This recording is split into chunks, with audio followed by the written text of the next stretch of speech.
I read that first book too. It's just, it's like they introduced this world with all these rules that everybody knows. And I don't know, it just felt a little contrived in this one for some reason. Sorry, Brady. It's okay, I've known. Known for a long time. If you're reading this, then you already know. Nice.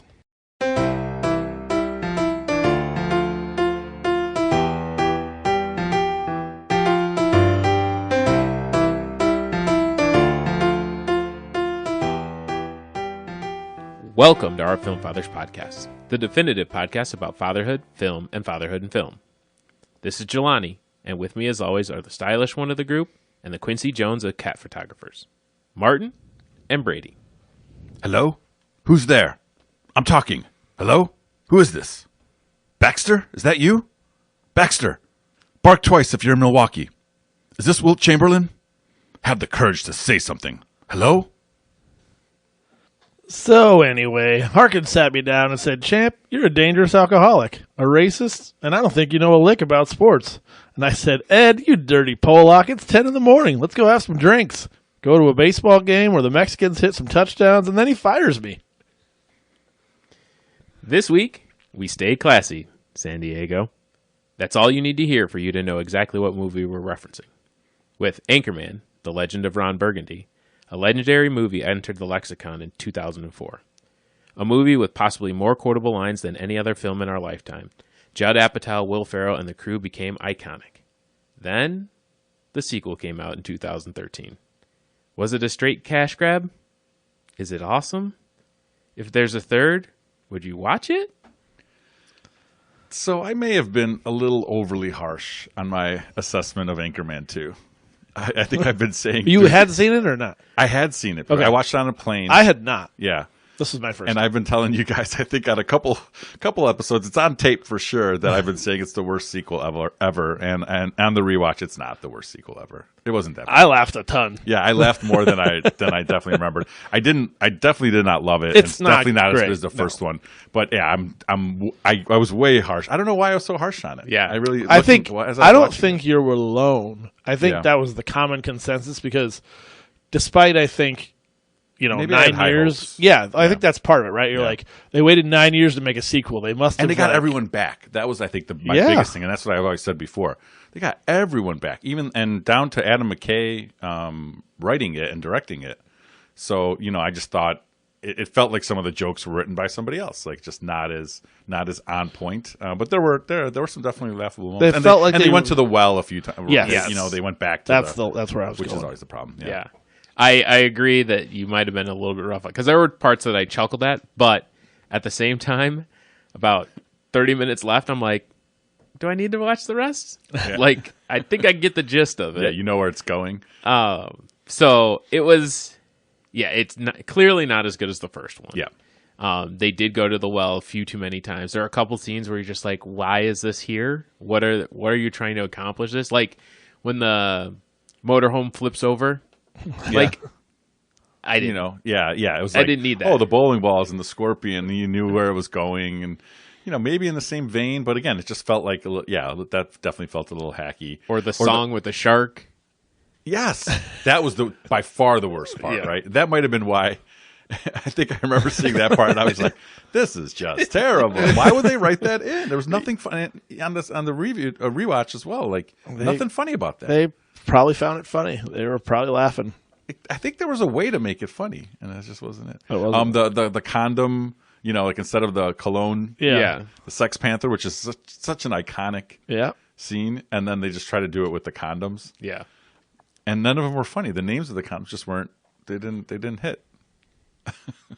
I thought a couple of I them don't did. remember. Maybe The Cajun maybe one you chuckled. got me chuckling. Okay, yeah, maybe if I'm even in a silly mood, but I definitely found myself laughing, and I'm like, "Damn it!" I'd laugh. I laughed a lot, and I know we're diving right into the second one Yeah, here, it's okay. but again, knowing what you and others have said, like it was like, this is a sequel, right? Like, didn't live up. I don't know why. I just never got to it the first time around. I was like, oh yeah, obviously I'll see the sequel. I loved Anchorman, and then maybe deep down felt like it wasn't gonna live up to anything, and so I just never watched it. And so, but I'm going through it, and I'm laughing fairly consistently. And the line I read, like I was freaking dying. I thought that was hilarious, and there were multiple lines that I was like that laughing really hard at. Yeah. And you're right. And then there's like plot points that are just kind of absurd to the point of you're like, how did that ever? You know? I think it's like what happens with anytime you go back and revisit a character, you have to make it more over the top than he was. So like Brick was way stupider than he was even in the first one, because in the first one it's just funny because I don't know, they still kept it somewhat realistic. Not really, right? He says I love lamp and all the stupid stuff, but he was way dumber. Will Ferrell goes blind and it's just way dumber as well. Like just I way think more over the top. Part of the issue I had with the second one was like with Brick, when you're talking about Brick, like we know he's the dumb one. You don't have to like spell it out for us. Like you're treating us like we're Brick. Like if in the funeral scene, it would have been great if he was just like standing next to Ron crying. I thought that's what I thought was coming. I was like, oh, he's going to be right next to him. That would have been better, I think, in my eyes. Like him not having legs in the first one. So was that the first one or was that the second one? That was the second one. That was the second one. Oh, that was actually funny. Yeah, that's okay. That was good. But like the funeral. You're right, exactly. Like it's just too much. Like how can we take this to then make it even more extreme? It's like, oh, he wouldn't know that he was alive. He would think he was dead, and it's just that's not that funny of a joke, right? And I think because of, like we said, the first one comes in and just blows the doors off of everything. Yeah, it's pretty funny all the way through, right? It's nonstop, and I mean, this goes back to kind of things I brought before. Like I don't know if a 24-year-old right now thinks it's hilarious or it was perfect for 2004 and we all carry it because we know the lines, like you can recite them all the way through, I don't know. I don't know where it lives. What year was it set in? 70 something? Something, yeah. There's also like, not that any of us were around in the 70s, but we still have an idea of like what that era might have been like. And I feel like, some of a 24-year-old now just has no clue, right? what fair. What like the 70s might be like. So they might just be like, why would he act so misogynistic and racist and whatever else? It's like, oh, that's kind of how it was back then. Yeah, I think like we talked about like the lines. Like there are still lines that we use today all the time, and like I'll use them with my kids, and they have no idea what I'm talking about. But like. I took a picture of my daughter when she was younger and she was up against the sliding glass door. And I'm like, I'm in a glass case of emotion. That's good. It's kind of a deep pull. The glass case of emotion is great. That's I did it at the time for sure. The milk being a terrible choice. Milk was great. I think we went to Vegas like a couple weeks after this movie came out, and I said it the entire time we were there, like up and down the street. And it got a laugh every time, right? Well, we were living in the heyday. Yeah. The 60% of the time it works every time. Still, I mean, that is often said. I'm pretty confident I heard it earlier this week in the office. But and then when you get to the sequel, so I feel like with the sequel they tried to make James Marsden kind of like the Vince Vaughn foil, but they didn't stick with that enough. Like there was too many threads they were trying to pull together. Like they're trying to make him the foil. They're trying to make Ron and Veronica, like they're battling it out. Then it's the 24-hour news. And then it's like, which 24-hour news are we going to emulate? And it's like, we're going in too many different directions, guys. Like, let's narrow the focus a little bit. Although when he makes him change his name, and then when he begs him to be from Jack Lime to Jack Lame, he begs him to change it. He's like, no, you can change it to these other two. I can't remember the names. And he's like, it has to be this or this. That was pretty funny too.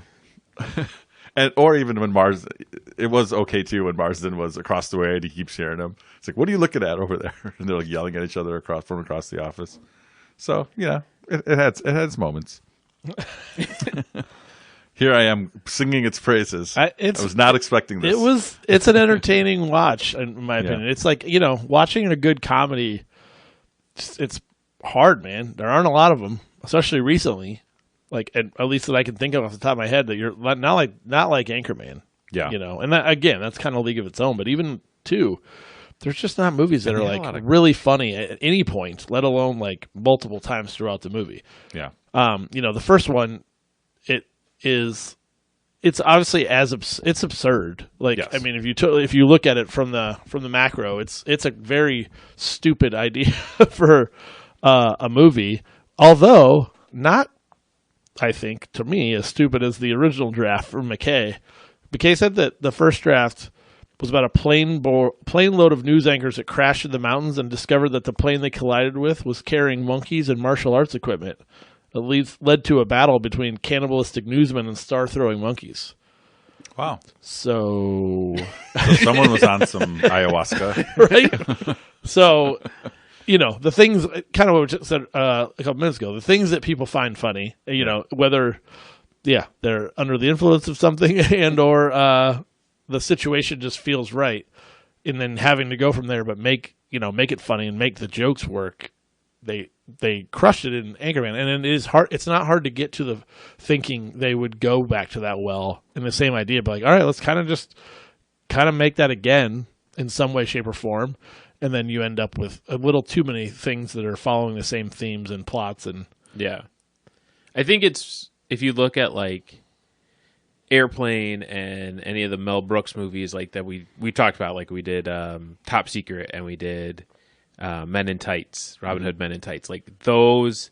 I think Anchorman is closer to that than it is to what I guess is considered a comedy today. Yeah, a little more spoofy parody. Right. Yeah. And right. I think that helped because it was still kind of grounded in reality with like him misreading the prompters or reading exactly what was on the prompter, and getting himself in trouble for that. But it's like that was fun. That was great. And then it's just joke after joke after joke or gag after gag. And, again, aligning to, Mel Brooks' style. But now, like you said, Brady, it's hard to make comedy for everybody because everybody's got different tastes. yeah, I mean, you're not wrong. Like that's kind of Adam McKay's calling card, right? So he did Anchorman in 2004, Talladega Nights, which is definitely a spoofy off of that kind of, stupid sports guy. Pretty much the same movie, just set to NASCAR. In 2006, Step Brothers, amazing. 2008, he did other guys in 2010. Then Anchorman 2. Again, he gave it too hard. I was too harsh on it before, but in 2013, Big Short, I love. That was one of my favorite books when it came out. And Michael Lewis book. What's that? Michael Lewis. Yeah. Yep. Can't believe that. A, you can make a movie out of it. B, that you can make it that good. Yeah. That entertaining. Good cast. Great cast. Yeah, you got Steve Carell in there as well. Vice was okay, but he definitely got into like the more of the political stuff with Don't Look Up in 2021, which I think was nominated for Academy Award, right? I think so. Maybe not rightfully so, but whatever. I mean, he's had a pretty stellar career. Without a doubt. Yeah, I don't think we were doubting his career. But I kind of didn't know. I didn't realize he had that great a resume. Surprised you didn't know. I don't really. So yeah, I thought it was a big pivot when he did Big Short, and I was like, I was very surprised. Like to have somebody who you've known from all these like slapstick comedy type things to go and to take something that serious and make it that well, which was again a talent to McKay and his ability. Totally. He did like a podcast right after he did that. I forget what it was called, but it was basically like something like Unexpectedly Awesome, because he's like, I found out that there's this whole world of financial stuff that I knew nothing about, and I got really interested in it. It's like, what else could there be that I don't know? So he's a curious person, and I appreciate that. Yeah. We should probably do the Big Short. Cast. I am down. I think you do, if you wanted to pair it, you do Big Short and Margin Call. Margin Call's pretty good. I think I was pushing Margin Call. Yeah, you were for a while there. I think those two are kind of thematically in the same, time frame orbit, but done very differently. Yeah. Yeah. Maybe. We'll see. I don't know how many more we have running out. We're still going to be doing this podcast next week? I mean, I guess. Maybe not next week, but we'll keep it going. Yeah, the fight scene. That was another thing that it was great in the first one. Well, it was so unexpected, right? Yeah. Like you just came out of nowhere. Every group that came outside of Vaughn, who you'd seen earlier, but it was oh shit, Ben Stiller's, the Latin team, and you have Tim Robbins out of nowhere. PBS coming to class up the joint. Let's lay down some ground rules. I saw No touching of the hair or face, of course. something I saw was Robbins said he knew he was a part of High Fidelity in this. Yeah. Even though he knew it wasn't going to pay him a lot, he was promised that they would make like a really outlandish like wig for him, and he would get to keep it. And so he was very in on. It's enough. It's enough to keep me. Well, in. when you're in a certain level, and you've probably made plenty of money over the years, and you're married to Susan Sarandon for quite some time, living a decent life. Yeah. The only thing that'll entice you is a wig. I dig it. And really, I think the funniest part of the first one is the after. When they're sitting in the office through a drinking track? beers. Yeah. Killed him, man. You should probably lay low for a while. Killed him, man. Like that's the part that makes it. It's not so much the fight. The fight scene was fine. Right, it's and absurd. Out of nowhere. Yeah. But then the way they talk about it afterwards and they acknowledge how absurd Which is it was. very on brand for the way that a bunch of dudes would handle a situation like that. There would be some reflecting, maybe not drinking High Life, but Drinking spaghettis for sure. You guys know what that is? No. I assume it's a Polish beer. No, spaghetti is a High Life with Malort? no, close though, like Aperol or Okay. yeah, Aperol. Okay. Who does that? People, the internet. It's a TikTok thing. Sure. It Yeah, is now. it's like a bromosa. I think other people call it that. Oh, man. It's actually pretty good. right behind You don't. Brady. So you probably would never like an Aperol spritz though. I don't think I would, no. Do you know what that? Like, do you know that people drink? Oh, those? yeah, You're for sure. Familiar with the popularity of them? I don't know where it came from, like how it became a thing, but I do know that it's a thing. Where does anything come from? Oh, somewhere. Someone had to do It's it one time. science. So I assume it was on a show.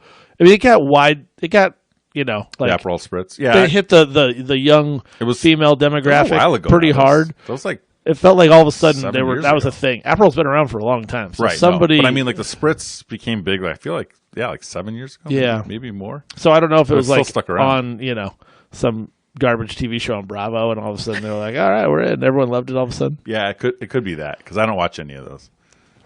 Yeah, So you guys would have to tell me. I'm No, sure I you don't. do. I don't know anything about Vander. Pump.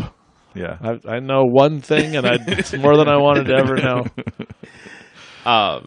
Two notes that I had from the second one, from the sequel. Jim Carrey, uncredited. Yeah. I feel like a lot of people Did I probably are s- did I- uncredited, right? Jim Carrey. He was in the He was the Canadian team Canadian team. Oh, right. with Marianne Cotillard. Yeah, she was unexpected. She always is.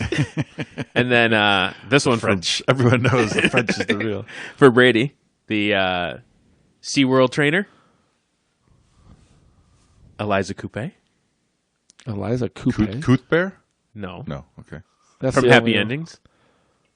The sister. Oh yeah. I thought I recognized Did I? her. I didn't Did know I that miss was her. that? Yeah. I think you did. I might have been typing.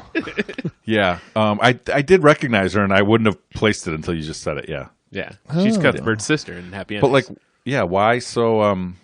Yeah. Just a random Yeah. actress. She to didn't, throw I in don't there. think she even had a line, so I thought it would be a bigger. Ron Burgundy hits on her. Okay. And then she like rebuffs him in the middle of it.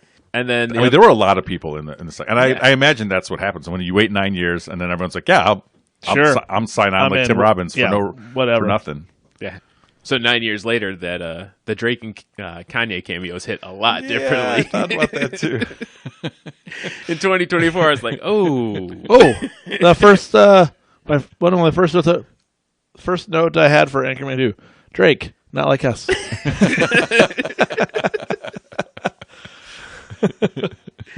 absolutely. It was just like, oh, that's right. Yeah. You were a thing. Some things don't age as well as others. There was a little tidbit that I really appreciated in the second one. The Champ Kind when he's running the bat Whammy. chicken Chicken of the restaurant, Caves. Chicken of the Caves restaurant. The top of his head is extremely white. Did you guys notice that?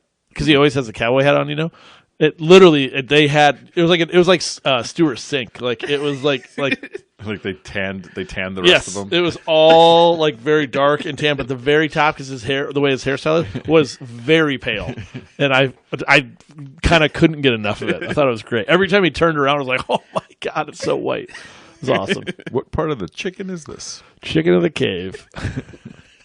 I did laugh a lot at that. The one flew out when they're sitting there talking. Right? Yeah. It just flies across the restaurant.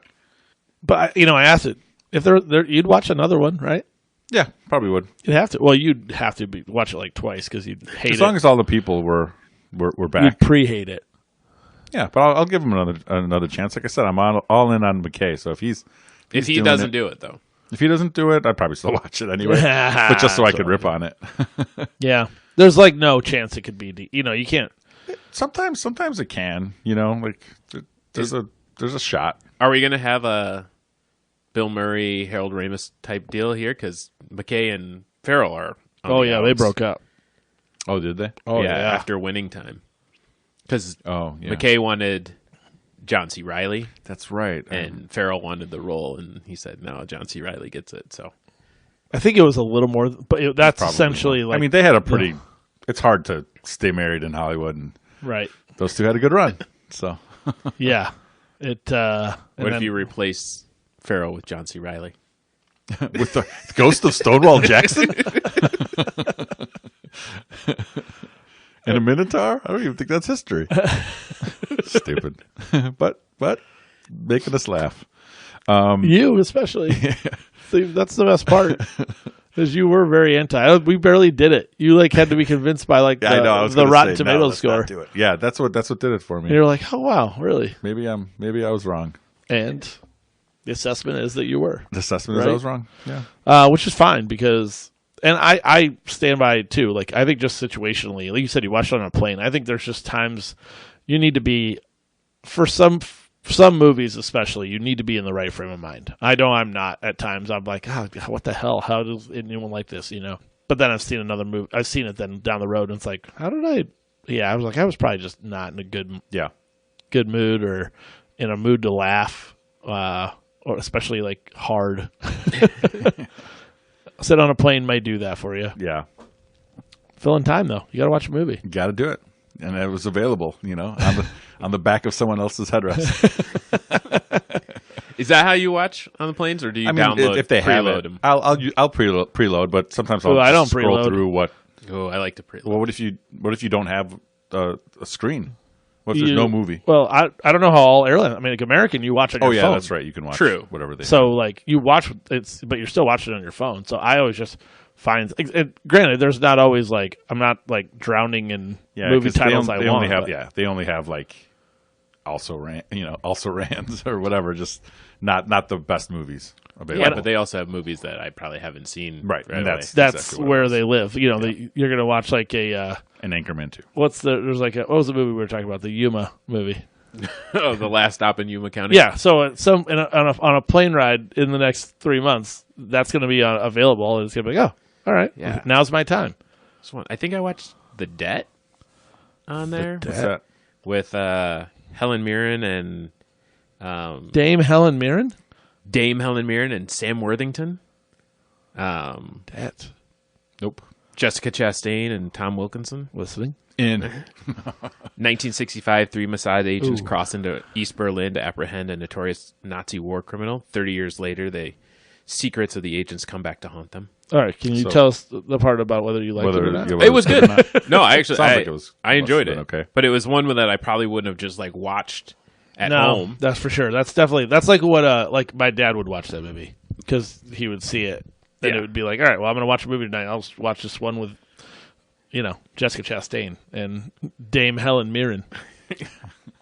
But yeah, so which are you always going to pick your same genres, same like thrillers, crime movies, comedies for on a plane? for a plane movie. For me, it's just what's available. Yeah. Some are going to be better than others. But it is where I do lower my bar. Like I'll watch something that I probably wouldn't normally watch because it's available on there, and I'm like, whatever, I'll give it a shot. And if I fall asleep, I won't get mad at myself. The or best anything like ability. Availability. Nice. I never heard that. Oh, really? Yeah. Do you not ever listen to any sports talk? No, you know I any don't. coach on the face of the earth has always said that. Yeah. It sounds pretty like It's- a platitude. If anyone asks, I came up with it. It's a Bradyism. There's a whole book coming out later this year. But I sent you guys that blooper that I've seen a bunch of Right. times. I have two. Yeah. You have seen it as well? Yeah. Yeah, I forgot that wasn't in it. But as I was watching it, I'm like, why wouldn't they leave that in? It's so good. Probably because he says cock. I mean, in all honesty, there's probably like. Yeah, is it PG-13 or is that one R? It was R. It was R? I think, Yeah, I maybe think they the first go- one is PG-13. Yeah. But he says when he says frothy ejaculate. I mean, that's just. Well, I mean, instead of Paul Rudd. Pompeii and Paul Rudd. By is the way, just cracking that's why up. it's not in there Yeah, because it's just for that. they never could do that scene without someone laughing. I mean, they could have just done a different Like, yeah, cutaway. yeah. you Don't know, show without Paul him saying Rudd. it. But yeah, that might be the funniest Will Ferrell's ever been, other than the old prospector which you talked about. No, on it's SNL. really funny, and to see Paul Rudd just absolutely dying because we love Paul Rudd. We've talked about and it. Farrell's like almost breaking. He's like just teetering on the edge of, and then he finally does at the end. But like, yeah, it's funny. And if you don't know what we're talking about, it's just an amazing outtake just from Google Anchorman 2 blooper, and I'm sure it's the first one that pops outtake up. or Outtake, whatever. yeah. But yeah, it's great. So the main release was PG-13. They re-released it, a super R-rated version Super R. of Anchorman 2. of Anchorman 2 with 763 new jokes. I mean, how many minutes is that? And what did I watch? I think we all watched the PG-13 version because they used the F word one time in the very beginning, and I think that's the limit you're allowed to do it. God, if I knew there was that Yeah. version, I would have watched that. I feel a little bit Cheated? How many more? But yeah, Yeah. how much longer? 700 plus jokes. I mean, how which many jokes per from minute? on a PG-13 to an R. That's where I want to live. Yeah, I want Adam McKay. It's already R long, version. though. It was Yeah, 2 it hours. was. It was long. Man, it's, It was a little long. I know I just have Adobe song. shit going on, but like I just feel like I don't have time for these long movies. And that's you're changing your tune. You're always like, give me a long movie. I if know, it's- man. I just am beat a lot. I'm just beat down. Baseball's almost over. Then football League. starts. I got Little a week League's off. killing 'em. A week off, and then we go to football straight away. So I don't know, man. At some point, You'll make it. I will. You need somebody to just write you a good, solid 90-minute movie. Yeah, that just feels like enough. Yeah. Feels- Maybe Maybe 100. hour and 45, yeah. Yeah, I don't. it's a sweet spot. Right? There is. You don't want to go too long. You got to have a pretty damn good movie if you're going to push it too. Yeah, If you're going to give me like some epics, like the good sagas, like New Gladiators coming out, I assume it's going to be long. The Dunes, like just that type of stuff. Sure, those could be longer. Yeah. Comedy, you're good. yeah, 90 minutes. Not many people can write 120 minutes of comedy. I think there's a reason. Editing. Need good editing. Which they could have used here, but Do a solid. Subtle shot there. What do you need? Yeah, I mean, everyone does an hour-long comedy special. There's a reason. Nobody's doing 2 hours of stand-up, Right. Because it's just too much. as always, go fuck yourself, San Diego. Thanks, and save it for the pod.